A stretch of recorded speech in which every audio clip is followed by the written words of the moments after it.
अनस और अंसा के दरमियान आखिरकार दूरियां ख़त्म हो ही गईं।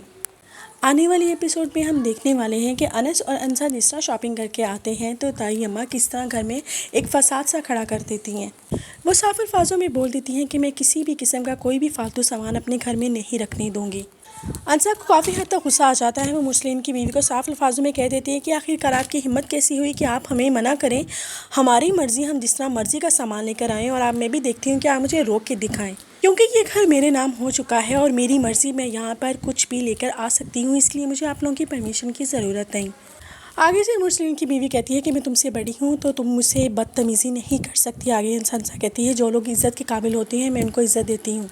वो साफ अल्फाजों में इन्हें जताती है कि आपको तो अपने भतीजे की इज़्ज़त की कोई परवाह ही नहीं है। आपको तो चाहिए था कि मेरे आने से पहले इस घर में ज़रूरत की कम से कम चीज़ें तो ला के रखती।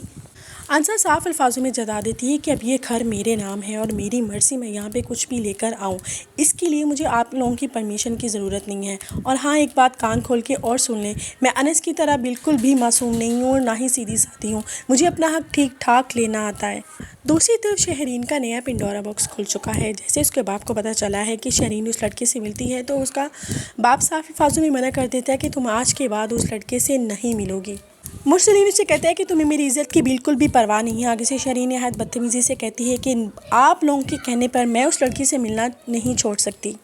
मुरसलीन और उसकी बीवी को यहाँ पे एहसास होता है कि ये सिर्फ अनस ही था जो उनकी हर बात मान लिया करता था, लेकिन अब यहाँ पे मामला उनकी अपनी औलाद का है जो उन्हें किसी भी खाते में नहीं लेके आ रही। मुरसलीन की औलाद तो उनके हाथों से निकल चुकी है। अब जाकर इन दोनों मियाँ बीवी को एहसास होगा कि अगर औलाद किसी का कहना ना माने तो उन माँ बाप के ऊपर क्या बीतती है। दूसरी तरफ ही मुरसलीन की बीवी मुरसलीन के सामने रोना धोना स्टार्ट कर देती है। वो कहती है कि आज अंसा ने निहायत मेरे साथ बदतमीज़ी की है।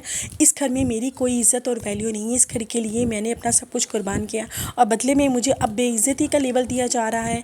दूसरी तरफ देखा जाए तो वो अपनी बेटी शहरीन के हाथों भी बहुत बुरी तरह से जलील हो रही है। यहाँ पर शहरीन काफ़ी हद तक जाकर आगे काफ़ी ज़्यादा बदतमीज़ी करने वाली है अपनी माँ से, क्योंकि वो अपने माँ बाप के कहने पे उस लड़के के साथ रिलेशनशिप ख़त्म नहीं करना चाहती। दूसरी तरफ देखा जाए तो मुरसलीन की बीवी को ये भी टेंशन है कि अंसा बिल्कुल अब डट के उनके सामने आके खड़ी हो चुकी है। अंसा सबके सामने मुरसलीन की बीवी और शहरीन को साफ अल्फाजों में धमकी लगाती है कि मुझे अनस समझने की गलती हरगिज़ मत करना। ये घर मेरे नाम हो चुका है और मेरी मर्ज़ी से ही यहाँ पे सब कुछ होगा। मैं भी देखती हूँ कि मेरे साथ कोई ज़ोर ज़बरदस्ती करके दिखाए। घर के हालात काफ़ी हद तक ख़राब हो जाते हैं। दूसरी तरफ अंसा अनस का हाथ पकड़ती है और उसे कहती है कि अब तुम्हें इस घर में जीना मैं सिखाऊंगी। मैं तुम्हें बताऊंगी कि तुम्हें इन लोगों के साथ किस तरह लड़ना है। तुम देख रहे हो ना शहरीन को इस तरह की बदतमीज़ी कर रही है। अब इनको एहसास होगा कि सारी ज़िंदगी एक बच्चे के साथ जिस तरह ज़्यादती की है वही मकाफ़ात अमल इनके सामने आ रहा है।